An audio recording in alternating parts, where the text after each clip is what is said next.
All right, all right. I want to first and foremost give all honor, glory, and praises to the Most High, whose name is Yahweh, right? That good and terrible power. And we do so by Sham Hamashiach Yahushai. Not by Shem, but by Sham Hamashiach Yahushai. It's your brother Sadiq back at you with another class, right? This is gonna be a crazy one. It's gonna be a roller coaster ride here, right? So brothers out there, go you might either want to go take this class outside, maybe you want to go do this class on a patio away from your wife, right? Or if you're bold enough, maybe go to your wife and say, hey, honey, you think I can I please get my balls back? Brother Sadiq is about to give a class, right? And he said I need a little bit of fortitude and masculinity for this class right here, right? But yeah, what we're gonna be talking about today is polygyny, right? And monogamy, right? So as always, let's open up with the book of Colossians, chapter 3 and verse 17. And whatsoever ye do in word or deed, do all by Sham Hamashiach Yahushai, giving thanks to the Most High and the Father by Sham Hamashiach Yahushai. So, we always got to bring the spirit in this thing right here, right? Because everything that we do, everything that we say, we got to do it all through the anointed Savior, right? Because this thing is a spiritual battle, first and foremost. Before anything is physical, anything is carnal, it starts with the spirit, right? So we must always bring that spirit into everything that we do. So we're going to bring that spirit into this lesson right here, right? So let's go on and get into it, right? Let's get right on into it, right? Like I said, brothers, ask your wife, can you have your manhood back for this lesson, right? Because you know what? Women actually, they love masculinity. When you actually put your foot down and say, damn it, woman, and you pull her and say, this is what we're going to be doing, that kind of turns women on a little bit, right? So you got to be that man. Women don't want to be that, women don't want to be the ones making those decisions and stuff, right? They want a man to step into his rightful place and say, this is what we're going to be doing today, right? This is how things are going to go. They want you to take the lead, right? So this class is going to be about polygyny, the historical norm we erased. Okay, an ancient practice. The history of marriage is a complex tapestry woven from diverse cultural, religious, economic, and social threads. While monogamy is the legal and cultural standard in most of the world today, it is by no means the only marital structure humanity has practiced. Within the broader category of polygamy, the practice of having more than one spouse simultaneously, the most common form throughout history, has been polygyny. The practice of one man being married to multiple women, it is crucial to distinguish this from polyandry, the much rarer practice of one woman having multiple husbands, and from group marriage. Polygyny has appeared on every continent and in a wide array of societies, from ancient empires and nomadic tribes to agricultural communities, often serving specific functions related to lineage, labor, political alliance, and social status, right? And as you come into the room, I know this is being streamed on multiple platforms. Please like or either dislike, right?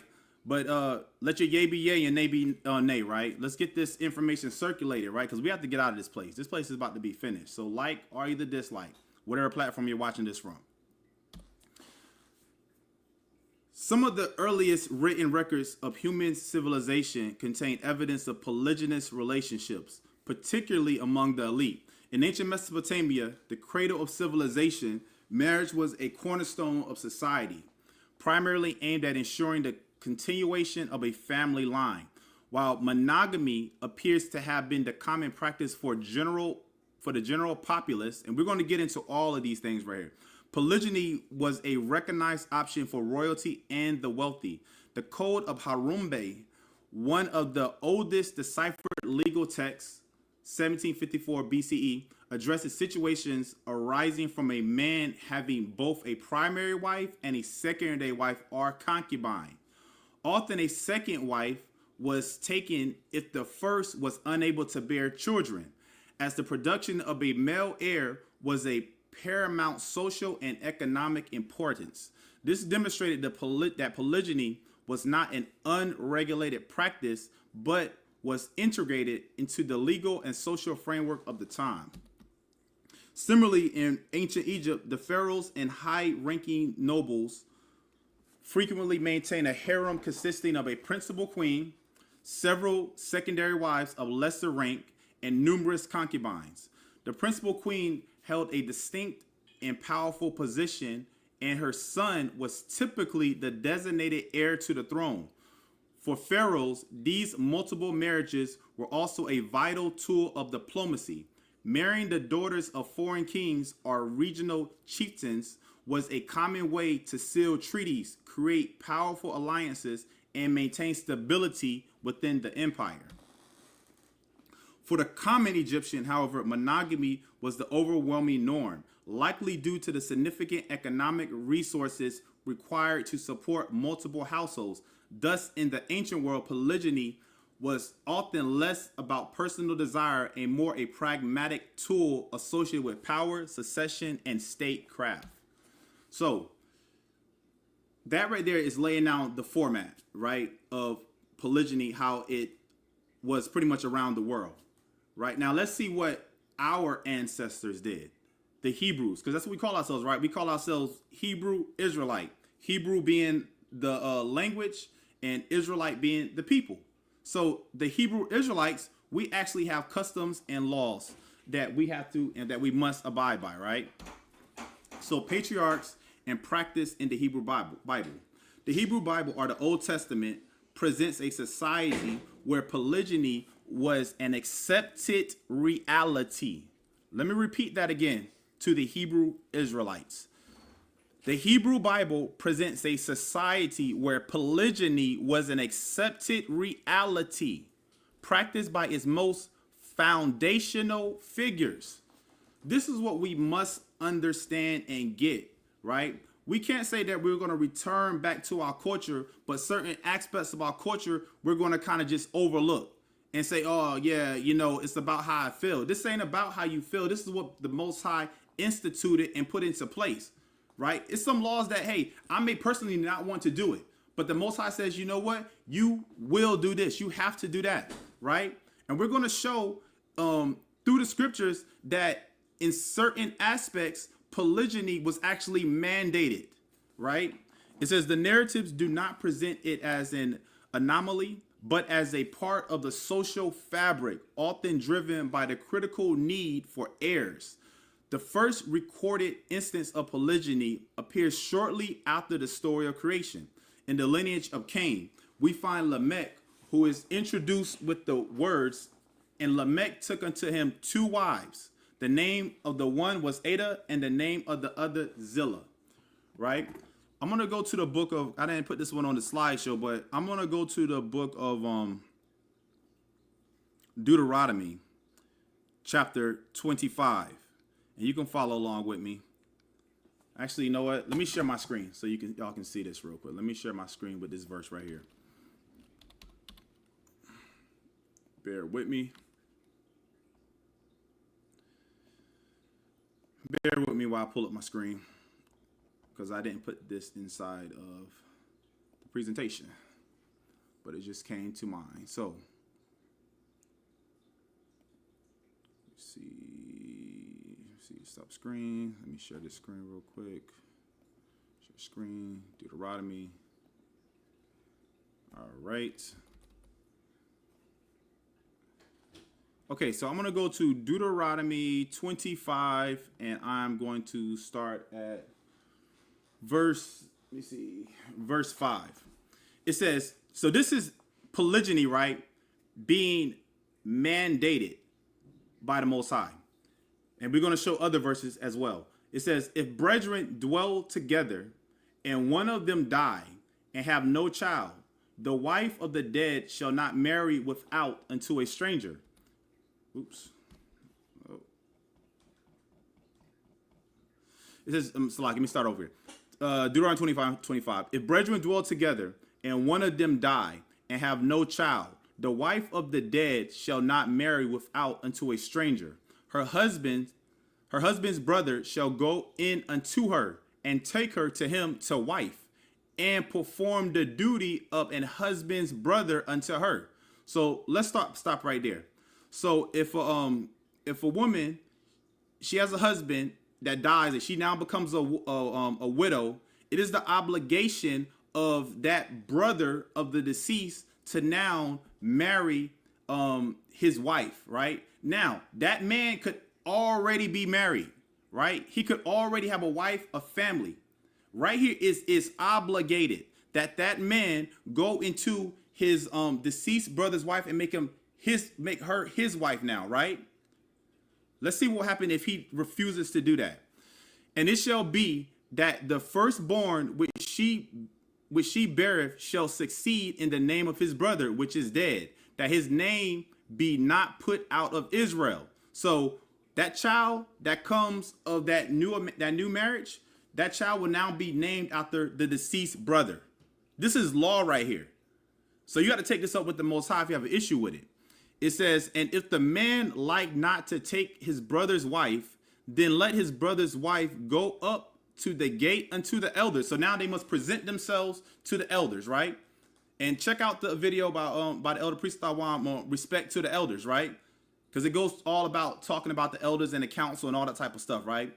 But it says, and if the man like not to take his brother's wife, then let his brother's wife go up to the gate unto the elders and say, my husband's brother refuseth to raise up unto his brother a name in Israel.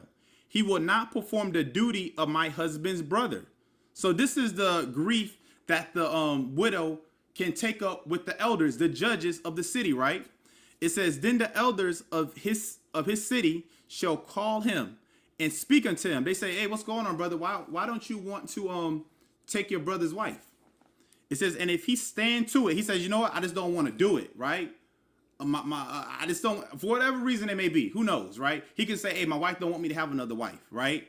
Because his Most High is his wife, his BAL, right, which means LORD. That's his power. So he's listening to his power, his wife, right? And he's bowing and bending the knee to his power, his wife. And his wife says, no, you cannot have another woman, right? Let's see what the elders are going to do. And if he stand to it and say, I like not to take her, he said, I don't want to take her. Then shall his brother's wife come unto him in the presence of the elders and loose his shoe from off his foot and spit in his face. Right? One more time. And spit in his face, and shall answer and say, so shall it be done unto that man that will not build up his brother's house. When you spit in somebody's face, that's a sign of disgust. That's a sign of disrespect. That's a sign of that you are just unworthy. This is what should happen to that man right here. Let's read on. And his name shall be called in Israel. Right, not just amongst the neighboring community, right, but in Israel. So no matter where he goes, if he goes to Jerusalem, if he goes to Bethlehem, if he desires to go to another a country, right, amongst Israel, let's see what his name is going to be called. The house of him that hath his shoe loosed. Oh man, Shalakia.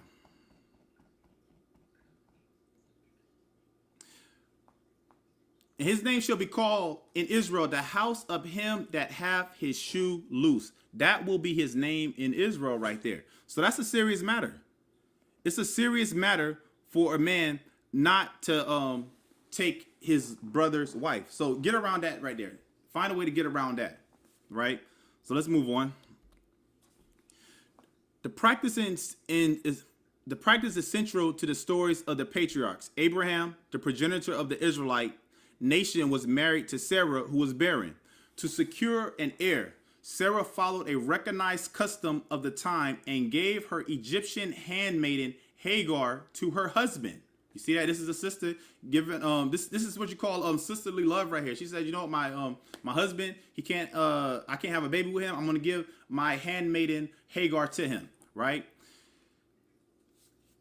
As Genesis 16:3 states, in Sarai, Abraham's wife took Hagar, her maid, the Egyptian, after Abraham had dwelt 10 years in the land of Canaan, and gave her to her husband Abraham to be his wife. This union produced Ishmael and also the first recorded instance of strife between co-wives, as Sarah's jealousy towards a fertile Hagar became a source of great conflict within the family. And we're going to cover that too, about jealousy amongst wives, right?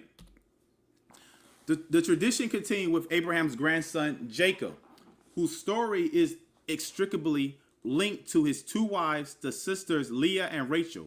Jacob's marriage were complex, and he fathered the progenitors of the 12 tribes of Israel through his two wives and their handmaidens, Bilhah and Zilpah, whom he also took as wives. And just a quick sidebar, Ephraim and Manasseh are actually the grandsons of Jacob.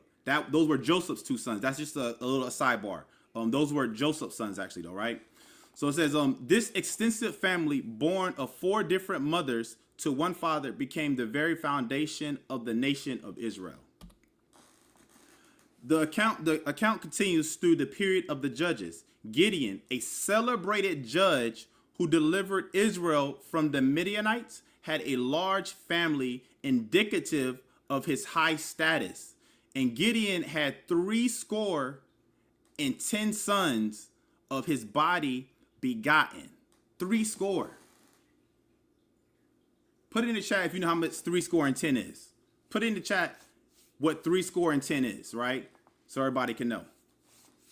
Let's see if y'all on point. Put somewhere in the chat what 70 is. It says, for he had many wives, and that's Judges chapter 8 and verse 30. These narrative examples demonstrate that polygyny was a well-established practice in the formative centuries of ancient Israel, deeply intertwined with matters of lineage, family, and social standings. It was not a fringe activity, but a strategy employed by the very patriarchs and heroes of the faith, right? Laws, kings, and wisdom on polygyny.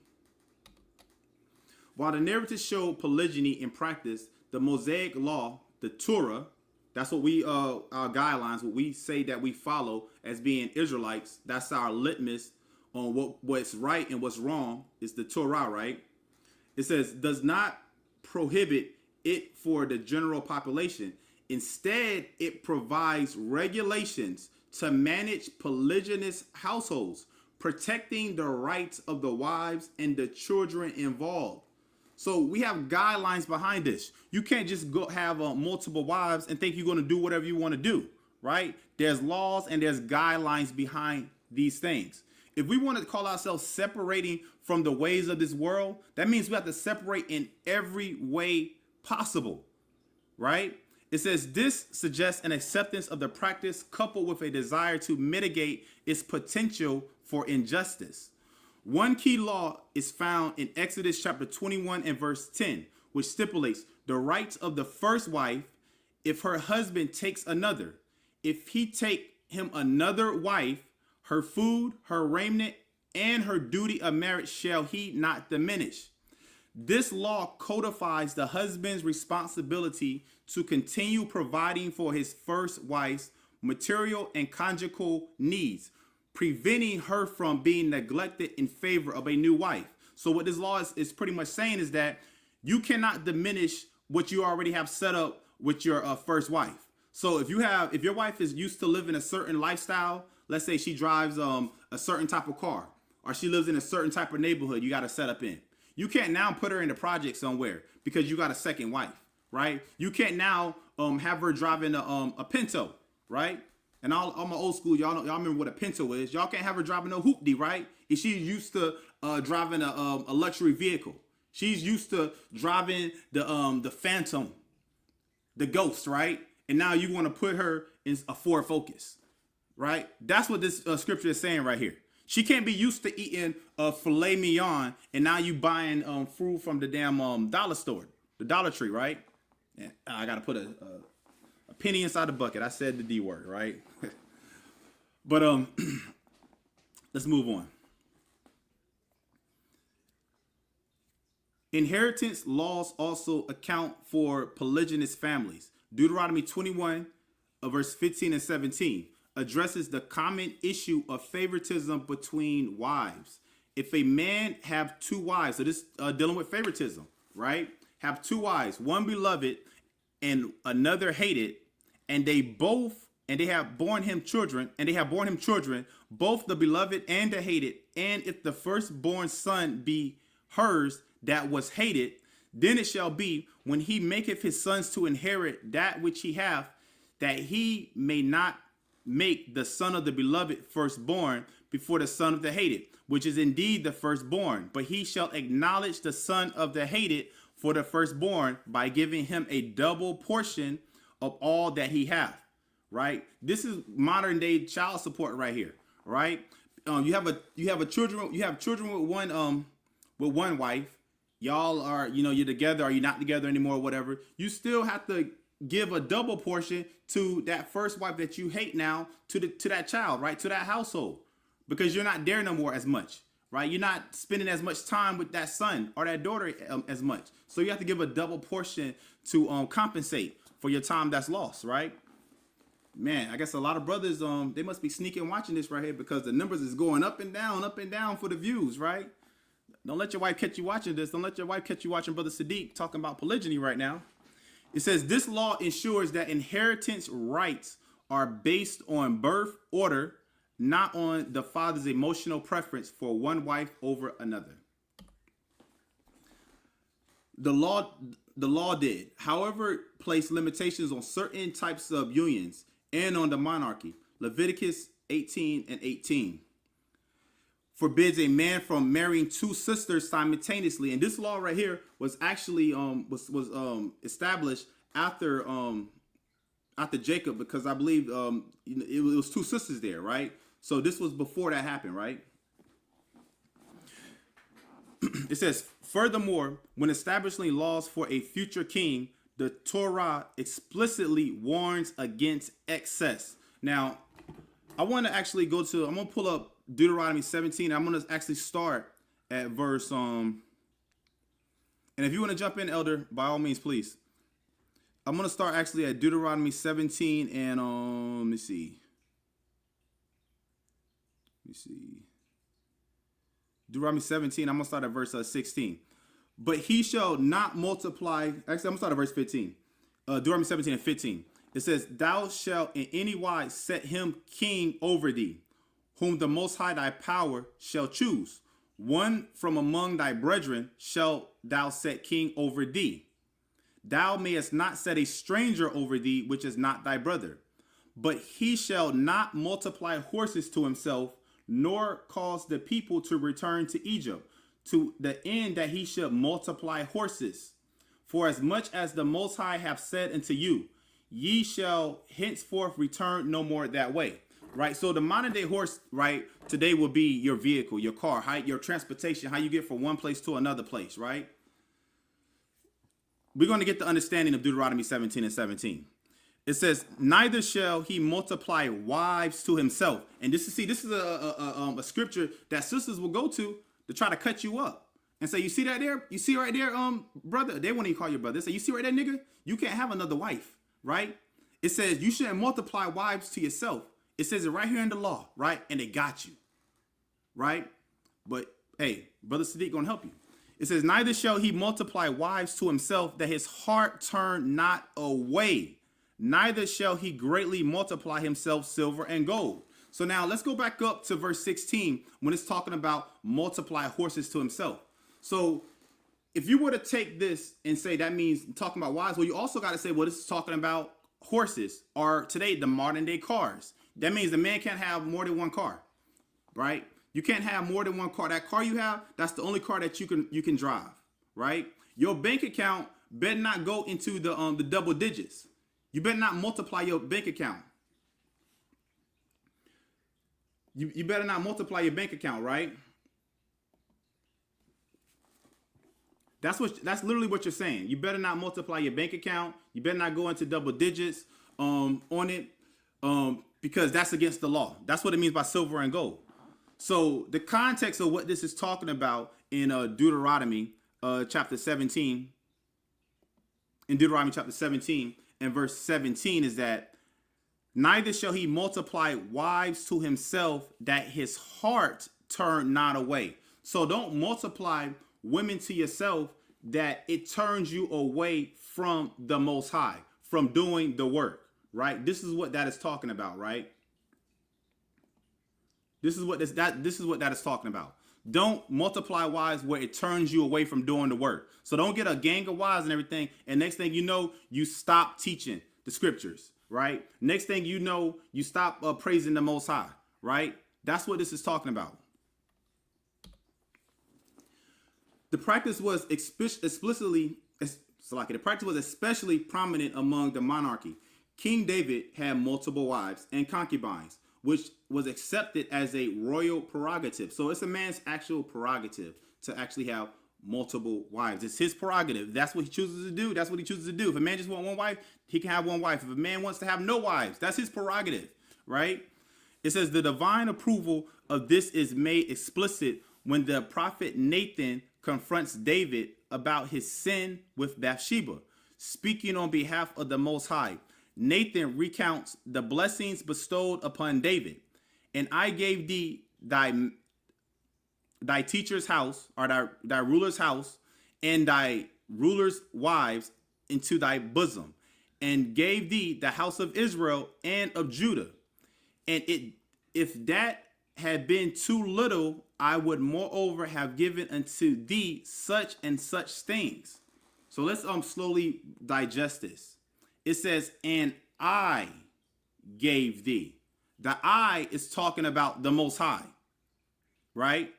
It's not talking about the wife. It's not talking about Nathan. It's not talking about nobody else but the Most High. The Most High he gives, and the Most High takes away. So the I in this verse right here is the Most High. It says, and I gave thee thy ruler's house. So everything that King David had was given to him by the Most High. So those wives that King David had was given to him by the Most High. Those horses that King David had was given to him by the Most High, right? All praises to the Most High, right? It says, and thy ruler's wives into thy bosom. So his wives, which is plural, this was given by the Most High. It says, and gave thee the house of Israel and of Judah, meaning gave them the kingdoms, northern and southern kingdom. And if that had been too little, he said, look, if that would have been too little, David, I would moreover have given unto you these such and such things. Since I would have given you whatever you asked for, right? It says this passage is significant as it frames David's acquisition of the wives of his predecessor, Saul. And let me know in the chat if I'm going too fast, right? Let me know. Tell me to slow down. You're going too fast. You know, I want to make sure everybody gets this, right? I'm not in a rush. You know, we're going to get through this class right here because this is actually going to be an ongoing series, not just on polygyny, but also on relationships in general, right? On how we need to fix ourselves so we can be able to walk hand in hand into the kingdom, right? So please let me know if I'm going too fast, and I will slow it down. It says this passage is significant as it frames David's acquisition of the wives of his predecessor, Saul, not merely as a consequence of succession, but a direct gift from the Most High himself. You see that? That's a gift from the Most High. His houses, the kingdoms, his wives, the money, or the gold, the silver, this is all was a gift from the Most High. So who are we to not accept the Most High's gift? Who are we to refuse the Most High's gift, right? King David's son, Solomon, that's right, all praise to the Most High. Basham HaMashiach Yahushai, that's right, that's right. King David's son, Solomon, however, serves as a cautionary tale. He famously violated the spirit of the law from Deuteronomy chapter 7 and verse 3 by marrying women of other nations. That was King Saul's issue. And we're gonna come back to Deuteronomy 7 and 3, but let's read 1 Kings 11 and 3 first. It says, and he had 700 wives, princesses, right? Those 700 wives, those were Israelite women, and 300 concubines. Those are lesser wives, women of other nations. It says, and his wives turn away his heart, meaning his mind. That's not talking about the Israelite women. Those concubines, those lesser wives turned him away, because then he started following after their idols, after their deities, after their powers. That's what King Solomon started doing. They turned him away. Now let's pull up Deuteronomy chapter 7 and verse 3. Give me 1 second. Let me share my screen real quick. Bear with me. And I'm going to leave it open at the end of the presentation for questions, for comments, for anybody that wants to that has something regarding the subject, the topic at hand, right? Okay, so let me share my screen real quick.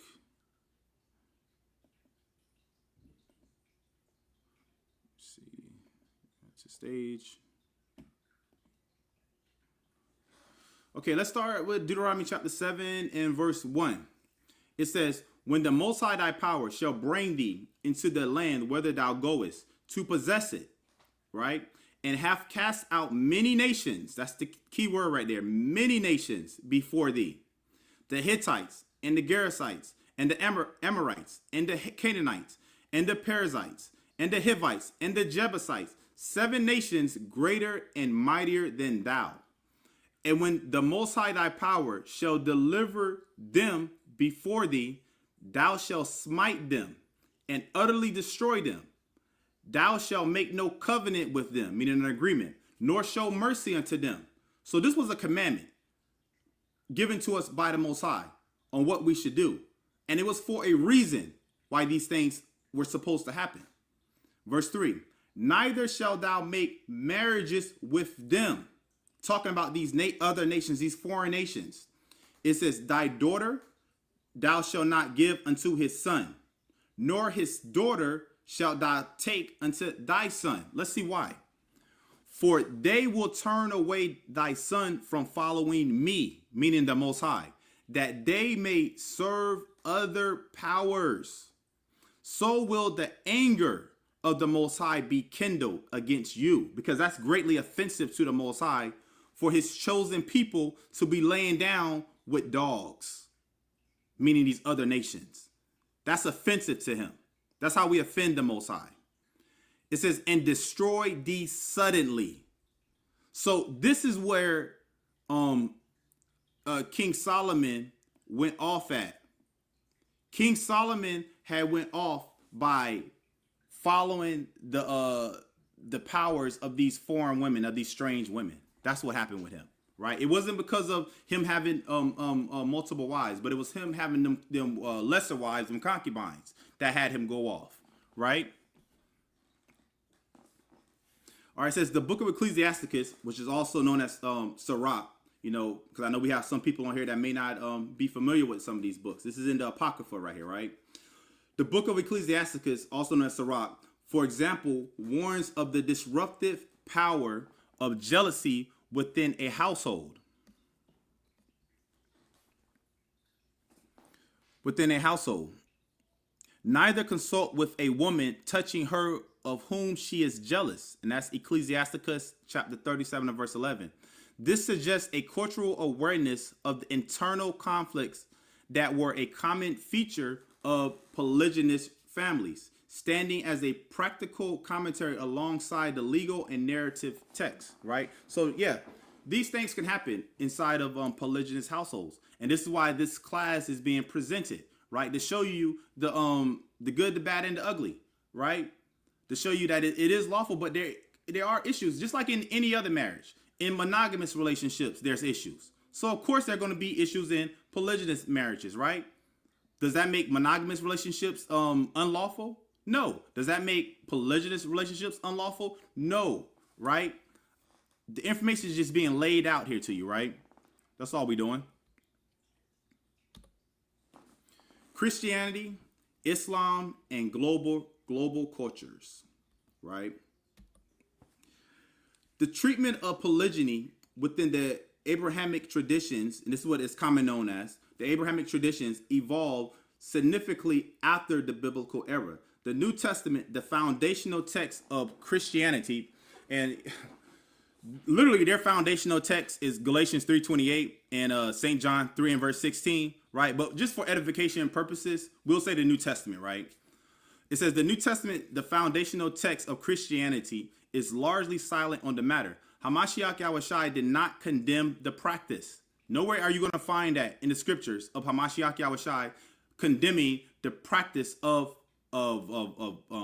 monogamy or polygyny. You're not going to find that nowhere in the scriptures, which was still present in Judea. However, the writings of the Apostle Paul have been widely interpreted as promoting a monogamous ideal. Now, this is where the problem comes about, because we understand that Paul's writings are sometimes hard to be understood to those that are unlearned, roughly paraphrasing. It says in his letters, Paul stated that a bishop or deacon should be the husband of one wife, right? Here go another, I got you. Here we go, right? We got you right here, Brother Sadiq. We got you. One wife. It says one wife right there, right? It's 1 Timothy 3 and 2, a requirement for church leadership that was widely adopted over time as the standard for all Christians. A significant factor in Christianity's shift toward mandatory monogamy was it spread into the Greco-Roman world, which legally recognized only monogamous marriage.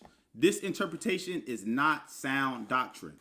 And a chief reason why this is not sound doctrine is because the vast majority of bishops, right, of ancient bishops and modern bishops are not even married. They don't even have one wife. So if you want to go under the understanding of a bishop must be, let's go to the scripture actually. Let's go to the scripture.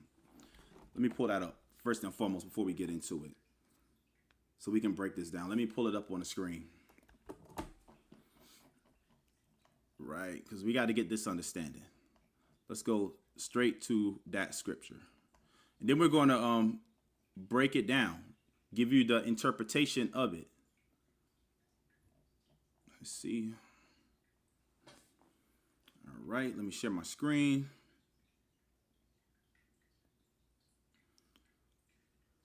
Okay, so it reads, this is 1 Timothy chapter 3, and let's start at verse 1. This is a true saying. If a man desire the office of a bishop, he desireth a good work. A bishop then must be blameless, the husband of one wife, vigilant, sober, of good behavior, given to hospitality, apt to teach. So let's stop right there on verse 2, right? It says a bishop then must be blameless, the husband of one wife. Now, I've done the research on this from the early church fathers all the way up until modern day. Very few bishops are even married because they practice celibacy. So in that aspect right there, they would not be keeping this epistle, because this is a letter right here. This is an epistle right here. This is not even law right here. This is an epistle, a letter, right? This is not written. This is not in the law nowhere. This is an epistle. So if you want to take it as being law, why don't you see across the board, by and by, bishops having one wife, at least just one wife, right? So it says the husband of one wife, vigilant, sober, of good behavior. And we know these bishops they don't have good behavior. We know all of the scandals that involve the Catholic Church, right? That's not being of good behavior. Given to hospitality, apt to teach. So the understanding of this is right here. A bishop is a person that's in leadership. A bishop is a person that holds a certain role, right? And so with that role that's being held, that person must have integrity. That person must have a certain standard laid out for himself, right? Have a family at the least. So when it says the husband of one wife, that's meaning he must at least have a wife, right? In order to be a bishop. And we're going to prove that. Okay, let's describe. So understanding 1 Timothy 3 and 2. In the theater of public life, right, where perception often reigns supreme, because it's all about how the world perceives you. when you're standing on a pedestal. You know, you can't come and call yourself teaching, right? And you got stains on your shirt, your hair is unkept, right? You smelling bad. You have to be presentable, right? So a bishop has a certain presence about himself. It says, in the theater of public life, where perception often reigns supreme, the presence of a wife can be an invaluable asset for a man of high status. That will be a bishop, right? That will be a deacon. It says, beyond personal fulfillment, a spouse contributes to a careful, constructed public image, projecting stability, trustworthiness, and a relatable human dimension that resonates with conscientious investors and the general populace alike, right? And I don't like using that word human, but I'm using it for colloquial purposes because I know I'm talking to a vast audience, right? Because human actually means monster, right? But for colloquial purposes, right? So these are the these are the requirements for somebody that stands in a certain position, right? They must be able to be present themselves well. This advantage is rooted in a combination of societal expectations. So certain things are expected from a so-called bishop, a so-called deacon. It says psychological biases and the strategic amplification of a power couple dynamic. At its core, the public often views a married male leader, whether in the boardroom or the political arena, as more grounded and responsible. Right, so marriage, that shows that you have somebody that you have to take care of, somebody that you have to be able to nurture.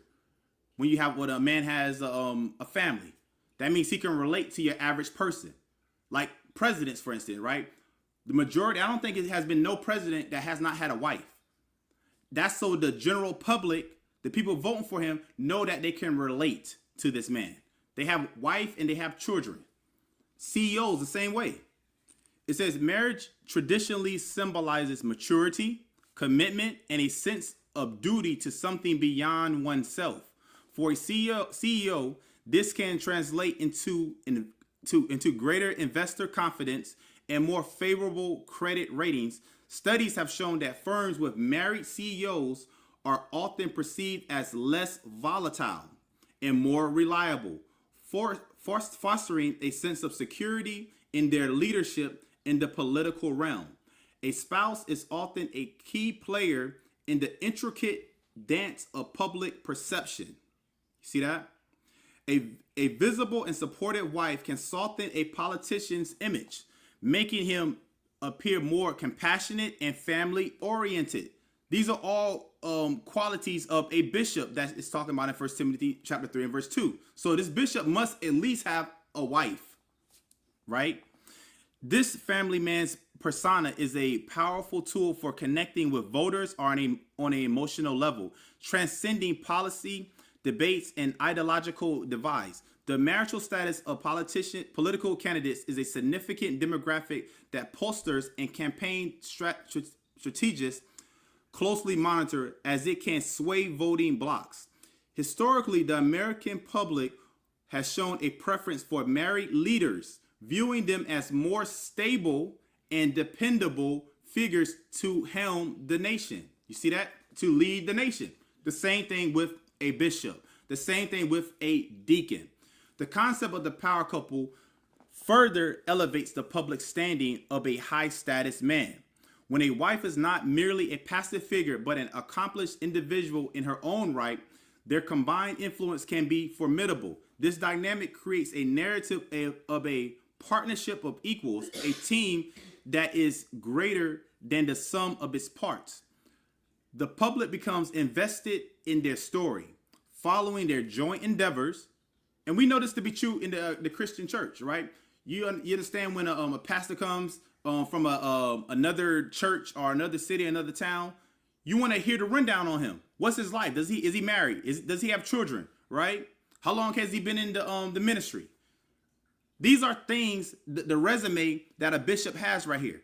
And on that resume, he must have at least one wife.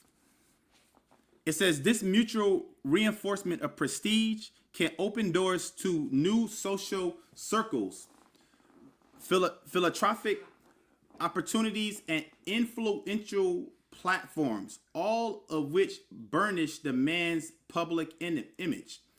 Case studies throughout history underscore the profound impact a wife can have on a leader's public career, right? So the woman plays a part. Women play a big part in this thing. So don't feel that you're, like, man, what am I to do? Women play a big role in the building of a nation, a major role in the building of a nation, right? So this is not to cut women short, right? We're just talking about the law, what's allowed, what's not allowed, the guidelines. The poised and intelligent presence of a first lady, for instance, has often been instrumental in shaping a president's legacy, from Eleanor Roosevelt's advocacy for civil rights to Michelle Obama's focus on health and education. These women have not only supported their husbands, and this is what a wife should be doing, supporting her husband. If your husband is trying and working on building the kingdom, go to your husband and say, what can I do to assist you? Be that helpmeet to your husband. Help him establish the kingdom, right? It says these women have not only supported their husbands, but also carved out their own spheres of influence, thereby enhancing the overall positive perception of the administration. Conversely, the absence of a wife can at times create a subtle undercurrent of public skepticism. So you look at the majority's bishops, they're all say they're celibate. And we see the whole, we see what happens in the Catholic Church, right? Behind the celibacy. We see all the scandals that come behind of not having at least one wife, right? You go into all types of devious lust. While societal norms are evolving, an unmarried male leader may face unspoken questions about his personal life and stability. This is not to say that an unmarried man cannot be successful or trusted, but he may have to work harder to project the same sense of groundedness and relatability that a married man often enjoys by default, right? Because when you're married, you understand that being a married man comes with responsibility. That's what a bishop must be able to be, responsible. A deacon must be able to be responsible. And that's what a wife and having a family does. It shows responsibility. The presence of a wife in the public eye offers a multifaceted advantage to a man of high status. She is a symbol of stability and trustworthiness, a humanizing force in the often impersonal world of power, and a partner in the construction of a compelling public narrative. In the court of public opinion, a supportive and visible spouse can be a high status man's most effective and enduring ally. Let me repeat that again for the sisters that may have not heard this. A supportive and visible spouse can be a high status man's most effective and enduring ally. And that's what we need, sisters. Brothers need for you to be, we need for you to be our allies. Not our foes, but our allies. Our helpmeet. That's what we're asking for you, from you. In 7th century Arabia, where unlimited polygyny was common, Islamic law restricted the practice. The Quran permits a man to marry up to 4 wives, but only under strict condition that he treat them all with perfect justice and equality, a condition many scholars argue is nearly impossible to fulfill. And actually, let me actually pull up another verse as well. I'm going to go to, let me see, what is it? A verse came to mind. Ecclesiasticus, chapter 36. Let me see. And, let's see. Let me see, what was it I want? Salaki, bear with me. Okay, yeah. Ecclesiasticus 36. Let me pull it up on the screen. Let me see. I'll pull it up out of the... 16:11. So this is from the Apocrypha. Let me put it just on the screen real quick. And this is this verse right here I'm pulling up. This is just to further prove the point. To further drive 1 Timothy 3:2 home. Let me share my screen real quick.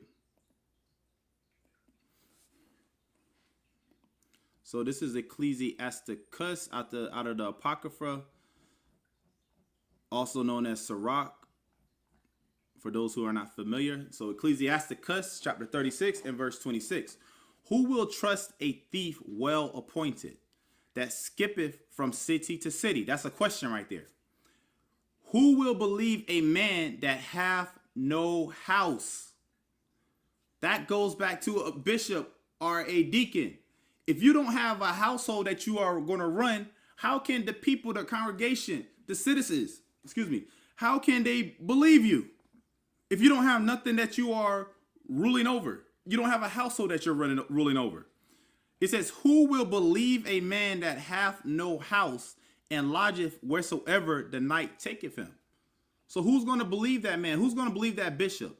Who's going to believe that deacon if he doesn't have a household, right? Let me see. What you have to understand, sisters out there, right? When you become one flesh with your husband, you now become your husband's, you're now your husband's possession. Let me actually pull that up real quick, because I don't want to say anything that I cannot prove through the scripture. Because I can hear Eve right now. I ain't nobody possession. Ain't nobody on. Let's go to Ecclesiasticus chapter 37. And let me see, what verse is it? Let me see. Actually, let's read verse 11 through the Spirit. Let's read verse 11 first. Let's go, Ecclesiasticus 37. And let's touch on verse 11 real quick about jealousy. Let me see. So it says, neither consult with a woman touching her of whom she is jealous. So women, you can't have that jealous spirit right there. You can't have that jealous spirit. You know, your sister wife, right? Or if your husband wants to get another wife, don't start getting jealous. Don't do that. Let's see. Let's go to is it Ecclesiasticus 36. That's actually what I wanted. Ecclesiasticus 36, and I think I want to start at verse. Let's see. Yeah, don't get jealous. Don't let go of that jealous spirit. 36. Okay, yes. So a possession. So sisters, when you marry a man, you now become that man's possession, right? You belong to that man.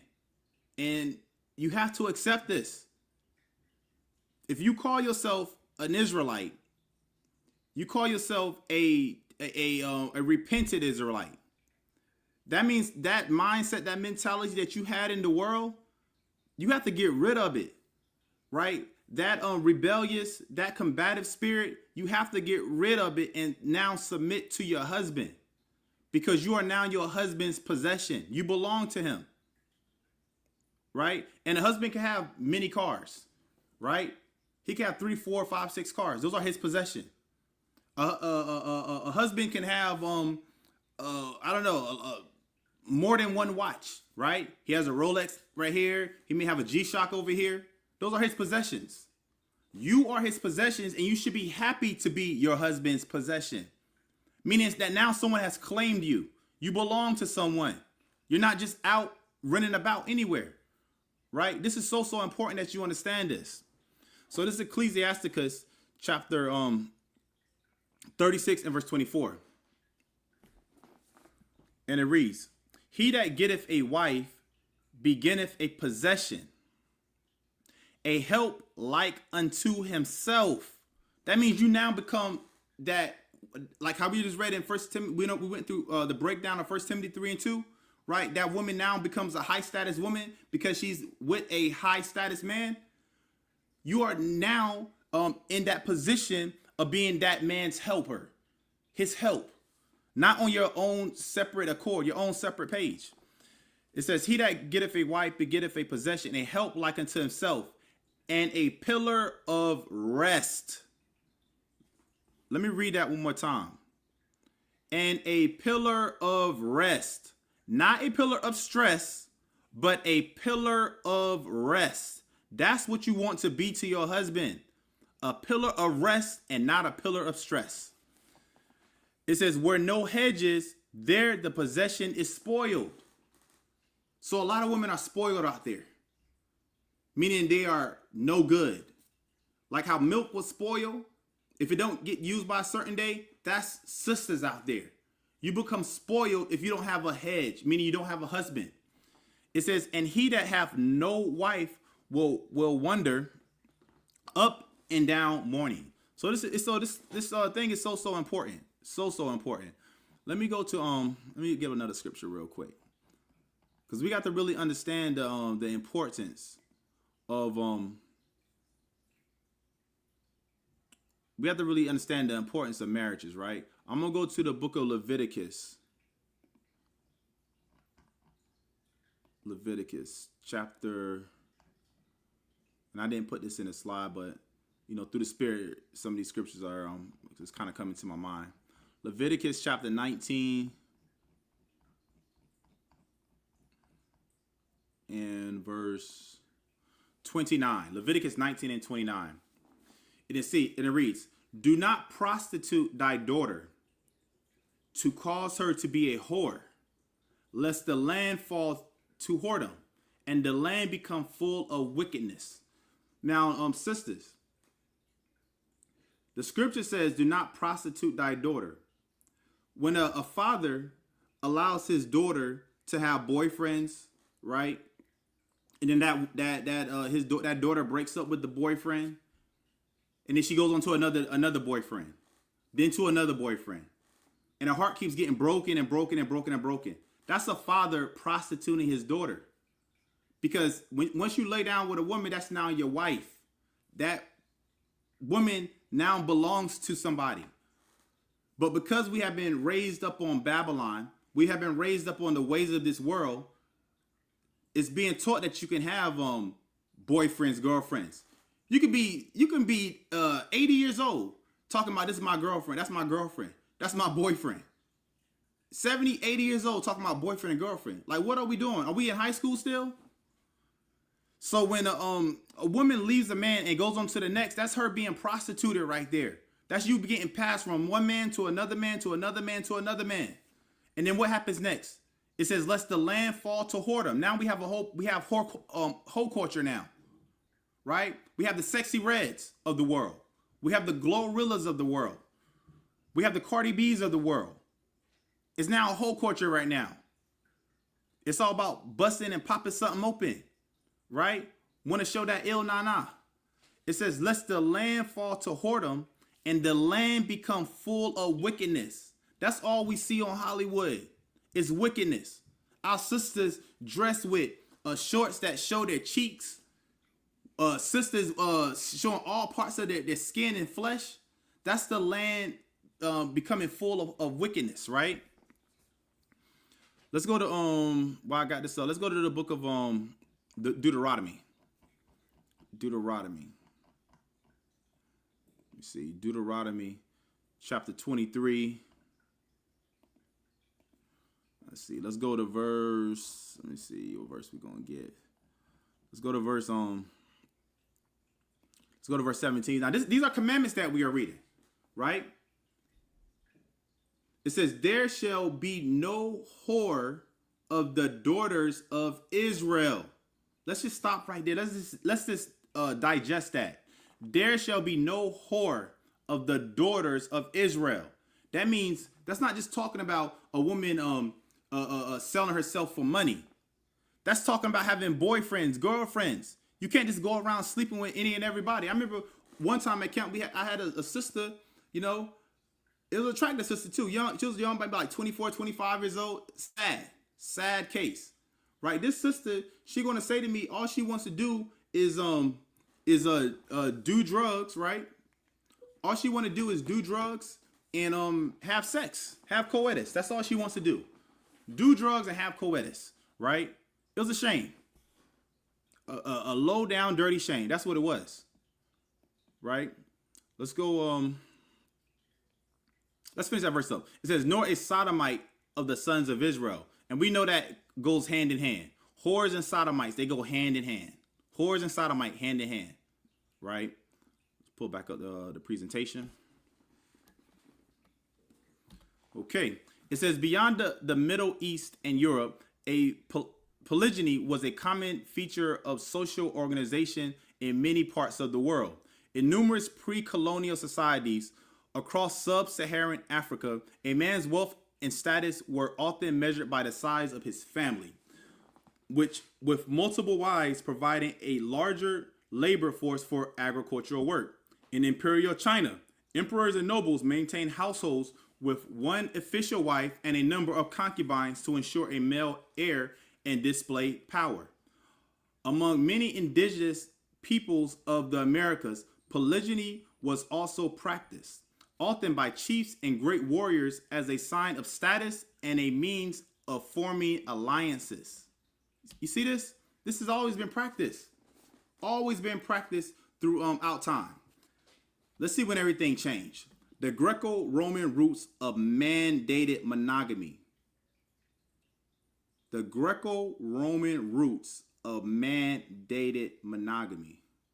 Because this part right here is going to really address the sisters out there that are Babylonian Israelites, that are Greco-Roman Israelites. You're not Hebrew Israelites, you're Greco-Roman Israelites, right? Because you're under mandated monogamy. And this is what you want a man to do, be under mandated monogamy. It says, the widespread legal requirement for monogamy in the Western world and beyond is not an ancient default, but a specific historical development. Its foundations were laid not in the ancient Near East, but primarily in the cultures of ancient Greece and Rome, where monogamy was sanctioned for specific social, political, and economic reasons.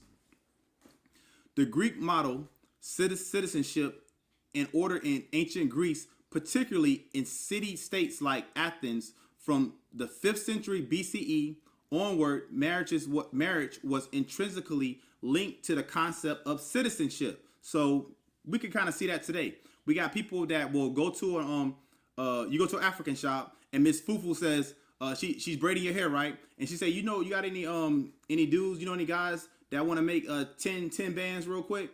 If they just marry my cousin who's in Timbuktu somewhere, I'll pay you X amount of dollars for citizenship. That's what they do it for. That's the same thing that was happening in Greco-Rome. It was put in place for citizenship. A legal marriage was a union between one man and one woman for the explicit purpose of producing legitimate children who could inherit their father's property and, crucially, his status as a citizen. While powerful men might have relationships with courtesans or hetairai, or female slaves, that's another name for a female slave, only the children from their one legal wife were considered legitimate heirs. This strict, legally monogamous framework was designed to bring order to society by creating clear, indisputable lines of descent. It prevented endless disrupts over inheritance and maintained the integrity of the citizen body, polis, which was seen as a closed, privileged group, right? If you're just coming in, please like or dislike, right? To the channel, but let your yay be yay and nay be nay, right? The Romans solidified this model and gave it the legal force that would shape Western civilization for the Roman Republic and later the Empire. And I promise you, I do be trying to pronounce these names before I put it on. Isustum matritonomium, a just or legal marriage, that's what that means right here, was a cornerstone of civil society and could only exist between one Roman citizen man and one Roman citizen woman. The purpose was clear: to produce legitimate children. who would carry on the family name, the nomen, and traditions and inherit the family estate, the patriarchs, right? Under the first Roman Emperor Augustus, this social custom was enshrined in state policy. You see, monogamy was enshrined in state policy. Just how you have to go to the courthouse in modern day because it's policy, and you got to go to the judge and get that letter get that thing signed that you're married. This is the same thing happened back then. This is where it all came from. It says, concerned about the declining birth rates among the Roman elite, Augustus enacted the Lex Julia de Maritandis or Ardenibus around 18 BCE. I almost had it. It almost flowed clearly off my tongue. So this is why this was mandated, monogamy, because of the low birth rate of Esau. The same way it is today. Esau has a low birth rate the same way they had back then. It says this law, along with subsequent legislation, actively penalized the unmarried and childless. Same way today with taxes, right? If you are unmarried and you have no children, you don't really get no tax breaks. This is where all this stuff stems from right here. If you was unmarried, no children, you get no tax breaks. It says childless while providing political and social advantage to men who were married and had multiple children. Let me read that again. This law, along with subsequent legislation, actively penalized the unmarried and childless while providing political and social advantages to men who were married and had multiple children within a monogamous union, i.e. tax time. This is, when you follow these customs and you don't follow the customs of the Bible, the Torah, what the Most High put in place, you are literally saying, you are literally worshiping Baal. Because these are his mandates right here. You are literally worshiping, and you know, for those that don't know, Lord, it means Baal. We don't use that word Lord at all because it's calling upon a deity, right? And we have numerous classes about that, numerous classes. Please like, share, and ask for hit the bell for the notifications because we have classes all about talking about Lord, right? But I nevertheless, if you go into a marriage, you're literally doing that through Esau. You're literally doing that only for tax benefits and for write-offs. That's it.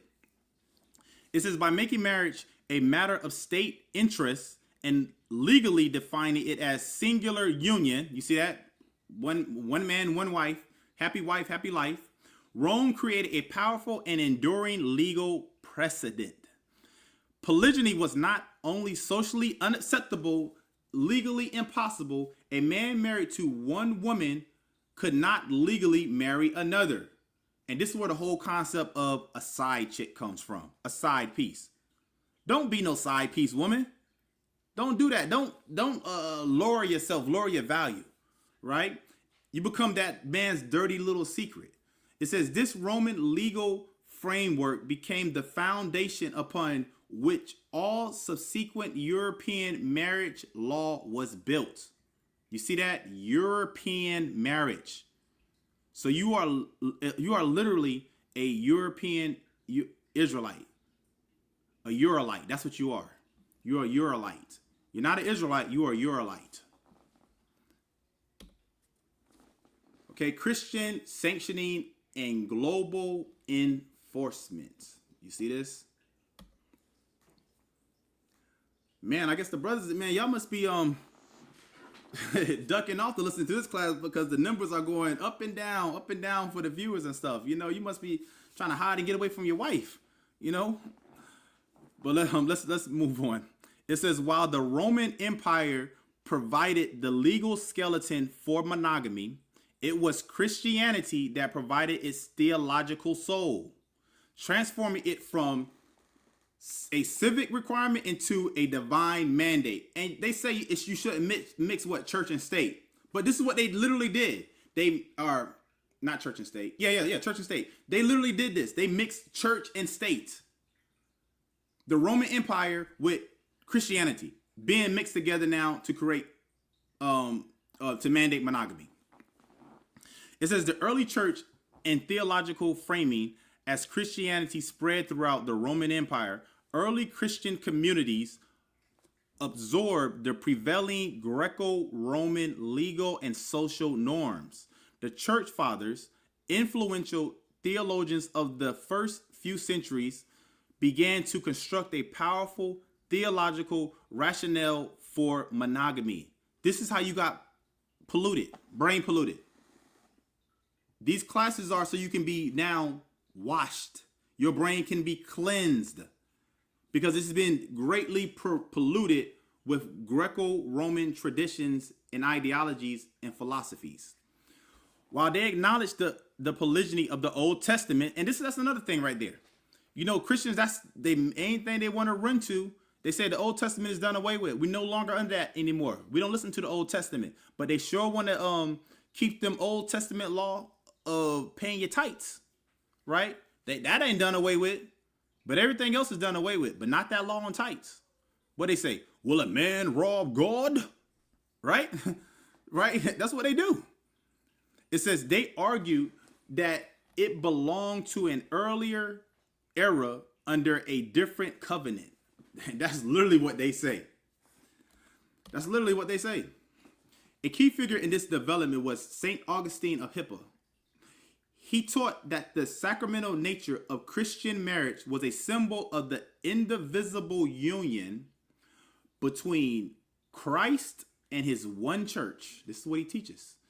Just as Christ, and this is how he would have said it, just as Christ could have only one bride, the church, a Christian man, could have only one wife. You see that? Only one wife, brother. This powerful analogy elevated monogamy from a mere social or legal contract to a sacred mystery reflecting the divine order. This theological argument, combined with the Pauline injunction that church leaders be the husband of one wife. That's what they started saying. They took Paul's epistle in 1 Timothy chapter 3 and verse 2, and they weaponized it by saying you can only have one wife, right? And if you're just joining in, you have to play it back because we broke down that 1 Timothy 3 and 2. Creating an overwhelming conscience that monogamy was the only acceptable form of Christian marriage. So if there's brothers out there, sisters out there that are teaching this who call themselves Israelites that are teaching this doctrine, you're literally teaching a Christian doctrine. That's what you're teaching, a Christian doctrine. Formal condemnation and legal enforcement. For centuries, this was the accepted doctrine. This was the accepted doctrine of the church, but it was formally and unequivocally codified as binding law during the Counter-Reformation. At the Council of Trent, the Catholic Church issued a series of canons, church laws, to reaffirm its doctrines in response to the Protestant Reformation. Among them was a definitive condemnation of polygamy, Canon 2 of the Sacrament of Matrimony states, if any one saith that it is lawful for Christians to have several wives at the same time, and that it is not forbidden by any divine law, let him be anathema. Now let me show y'all what anathema means, because this was actually codified at the Council of Trent. Let me show you what that word anathema means. Let me pull up the etymology of that word anathema. Let me pull it up real quick. All right, bear with me. Let me share my screen. Remove, let me see. Screen.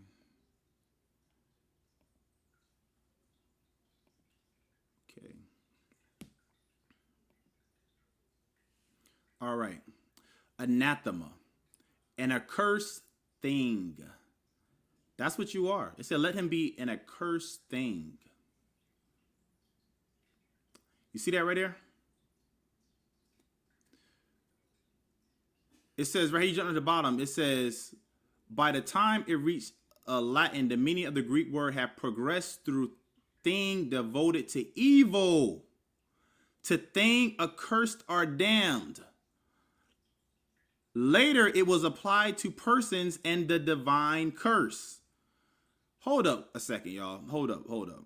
Because we want to say that we are born again and that we are reformed, right? Let's go back to this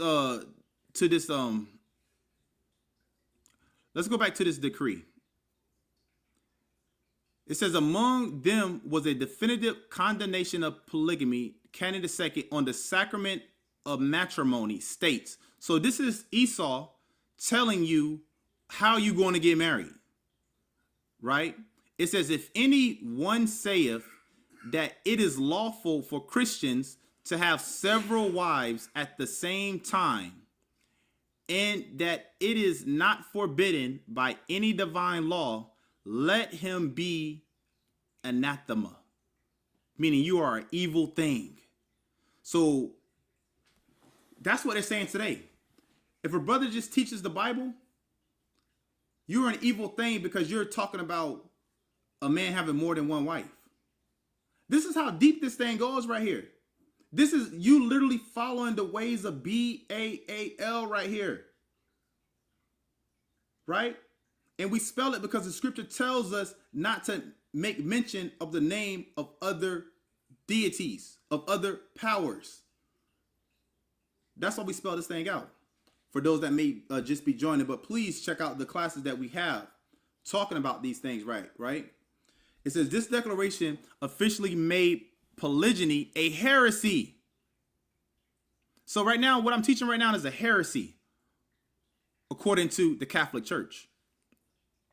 It says punishable by excommunication, anathema, as the church's canon law held immense power throughout Europe.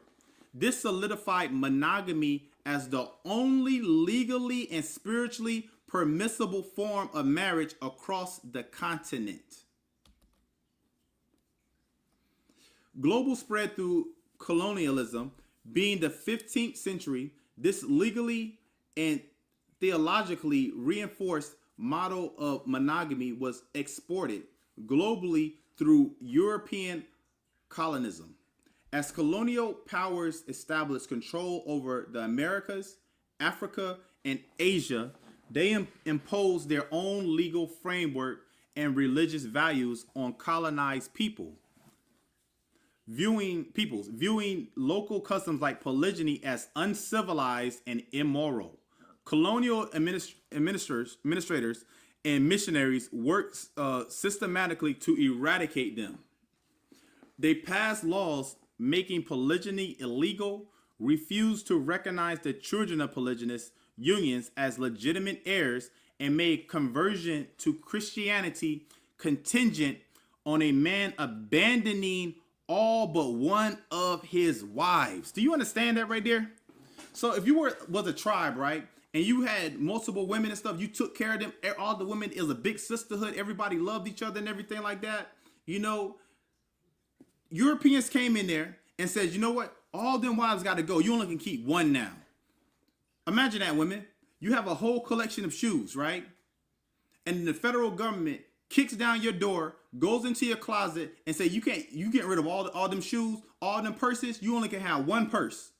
You can have one pair of shoes. You will lose your mind because them shoes are your possession. Them bags are your possession. So these men that lost their wives, that's them losing their possession. This is a heavy thing right here. We talking about that we ready for the kingdom and stuff like that. We ready for Hamashiach Yahushua to come back.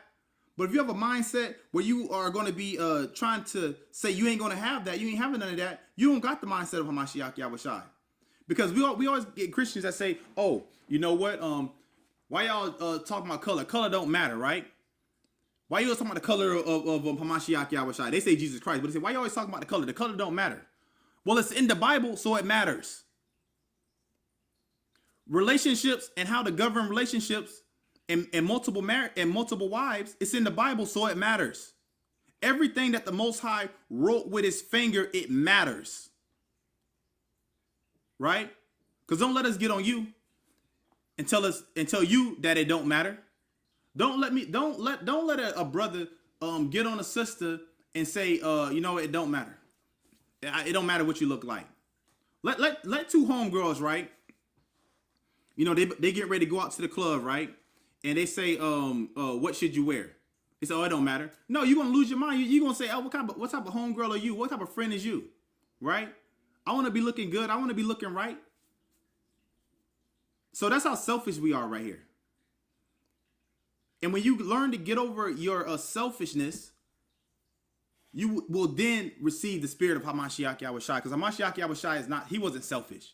He gave himself freely to us. He gave himself freely to the children of Israel. He wasn't selfish. So how are we going to now be selfish, right? See, where was I?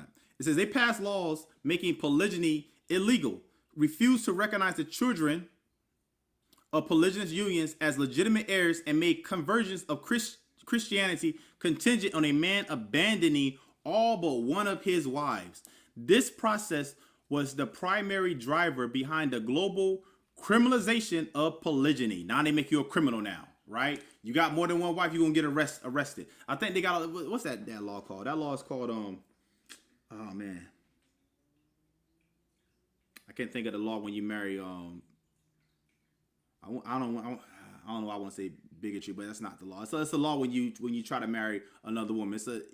It's like they make it illegal for you, right? Where you now got to face being in prison if you want to go through their system and marry another woman. But we understand that sex is marriage. Once you lay down with a woman, that's your wife now. It says this process was the primary driver behind the global criminalization of polygyny and the establishment of monogamy as the near universal legal standard it is today. So, addressing common misconceptions about polygyny. Let's address some of these things. Polygyny addressing common misconceptions about polygyny due to its unfamiliarity in many modern Western cultures. Polygyny is often subject to significant misconceptions and stereotypes. A clearer historical understanding requires addressing some of these common points of confusion.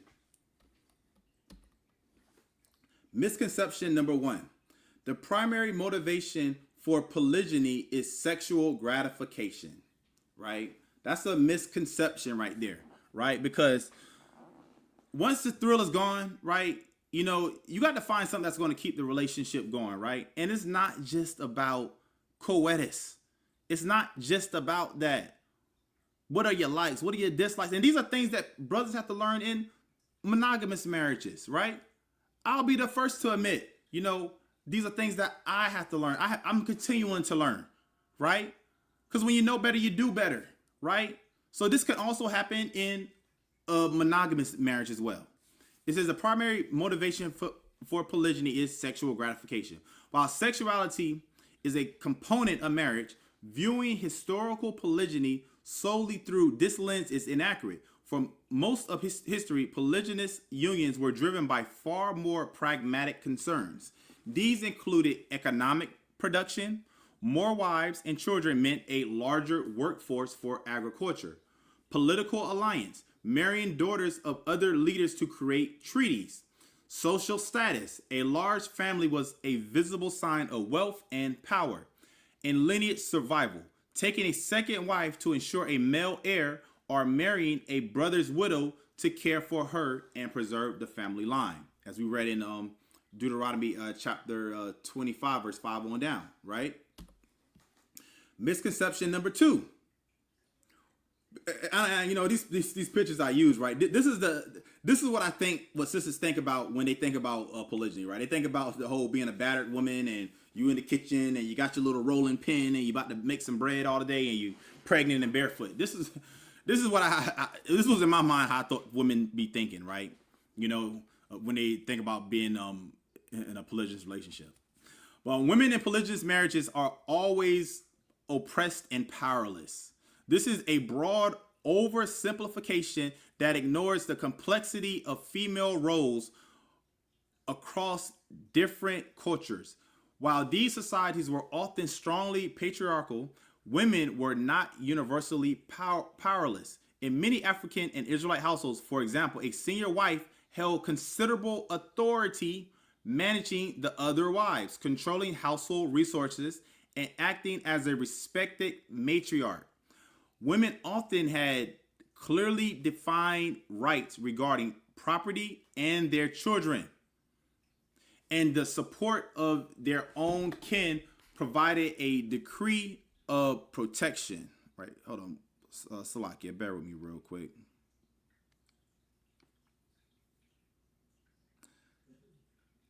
Let me see.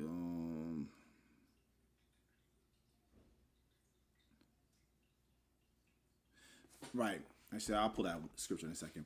It says the experience of women vary immensely based on cultural norms and individual circumstances. Right. And some homework for you sisters. Proverbs, the 31st chapter.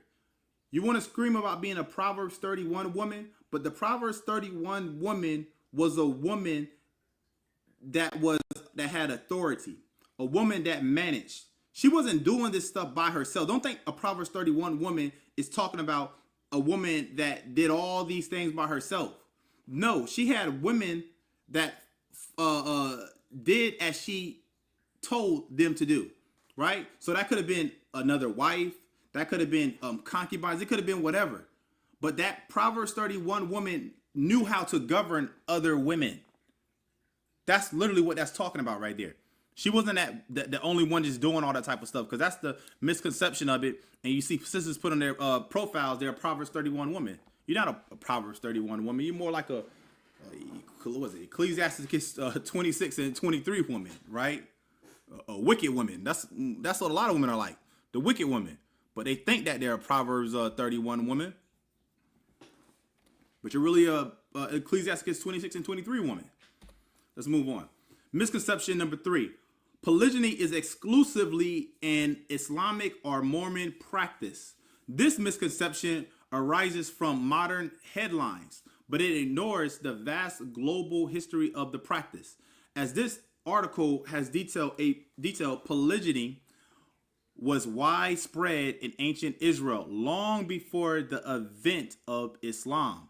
It was a common institution in countless pre-colonial African societies throughout much of imperial China and other parts of Asia, and among numerous indigenous cultures of the Americas. Limiting its identity to one or two religious groups erases its true historical and anthropological scope. Misconception number 4. Polygynous households are inevitably filled with jealousy and conflict. Hey, life is what you make it, right? If you want to spend a lot of your energy being jealous over another woman, when both of y'all, or 3 of y'all, or all 4 of y'all all belong to that same man, you are literally bringing yourself to an early death with all that stress that you're building up in your heart, right? Because that man, he look, hopefully you prove a man right and he cares for all y'all and love y'all all the same, right?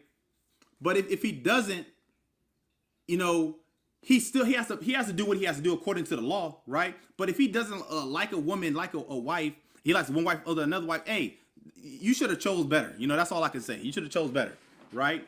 You got to hold a man to the law. That's what this is about, because the law is indifferent. It says the potential for conflict between co-wives is real and is documented in historical texts, including the biblical stories of Sarah and Hagar and the warnings in the Apocrypha. However, it is not the only possible outcome. Many societies have established cultural rules and hierarchies to minimize friction. Furthermore, co-wives could and often did form strong bonds of corporations and mutual support, creating a sisterhood. That's what this is all about, creating a sisterhood. Stop always thinking the negative, right? Start thinking positive. Stop thinking on the left-hand side and start thinking on the right-hand side. Think about the sisterhood. What can this bring to the house?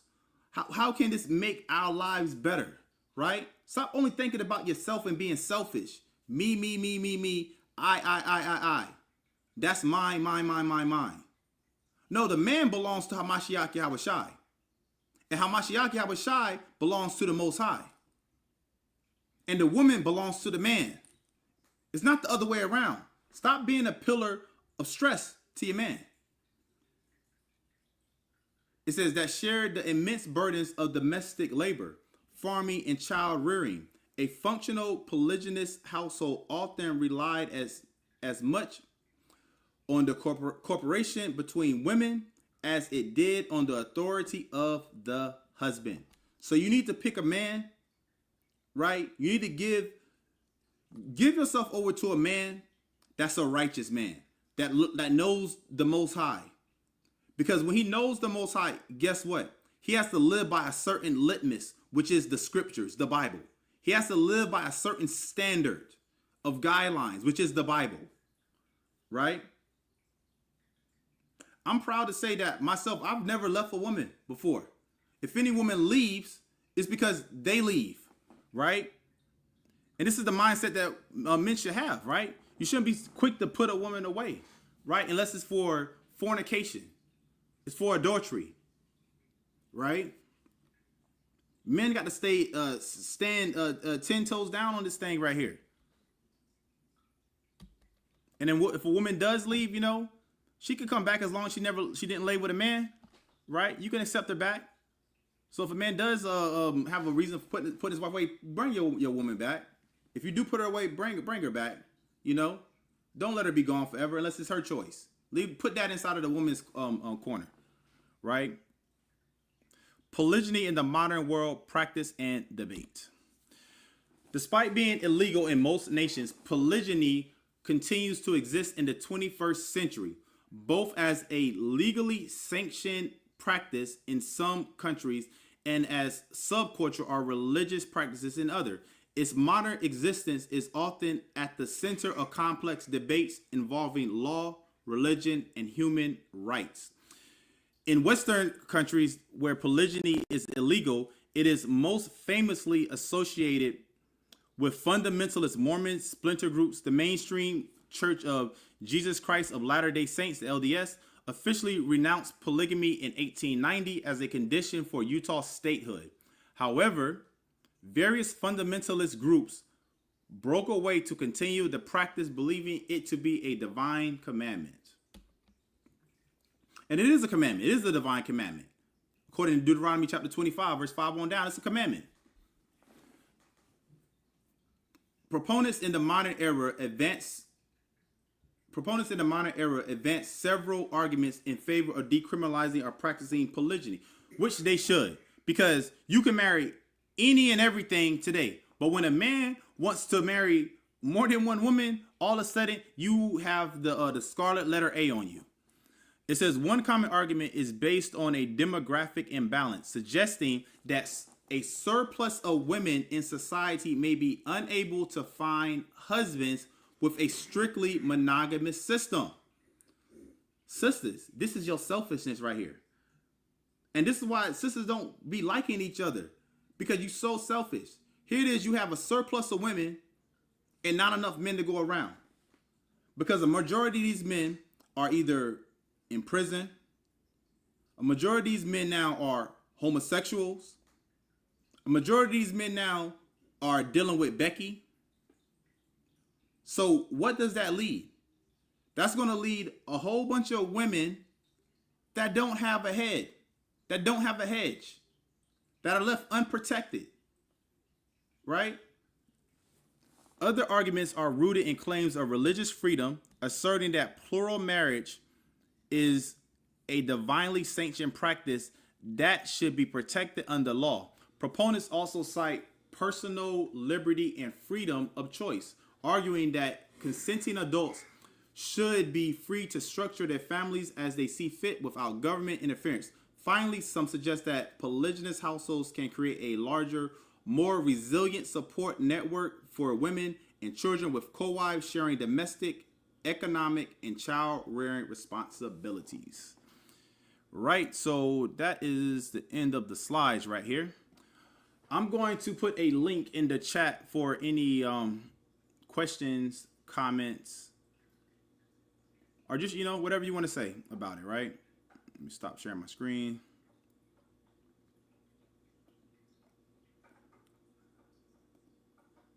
So if any brothers want to come on stage, or if any sisters that if you're married, if you get permission from your husband, you can come on stage, right?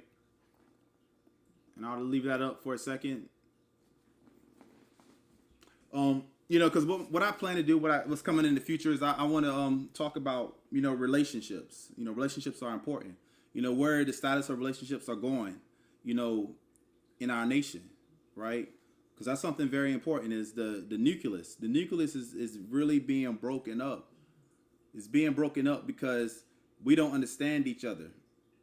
Man does not understand woman, woman understand man, and now we left with what you see today. We all seen those viral clips of those men dressed in red dresses, red skirts, right? You got a whole bunch of young men wearing mini skirts and tutus and stuff like that, putting the blicky inside of there. YNs running around in skirts and tights and stuff like that. The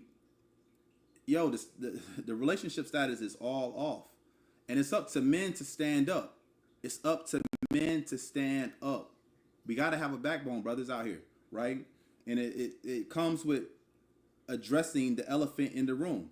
A lot of men, you look at other women. Just be honest. You look at women catch your eye and stuff like that. And you can't be afraid of the dragon in your house. You can't let her be the one that dictates and jacking you up and pushing you around and say you're not going to have that, right? Because a lot of times, once you get it and stuff like that, you're like, oh man, this ain't really all cracked up what you want it to be, But who knows? Who knows? But we have to live by what the scripture says, right? We have to live by what the scripture says. The scriptures allow it. The Most High allows it. He permits it, right? I'm gonna put a 30-second timer on in case anybody want to click the link, and if not, then I am going to log off. Let me see. Let me give y'all 30 seconds.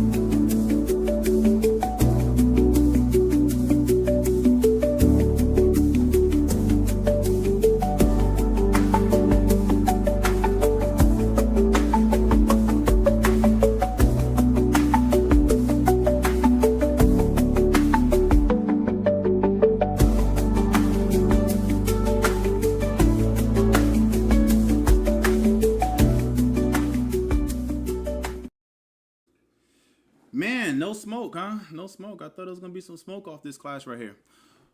Well, with that, I want to say Kwam Abanaw Yahweh, Kwam Hamashiach Yahweh Shai, Kwam Yasha'Allah. The next class will be the elders on the fourth day at 7 p.m.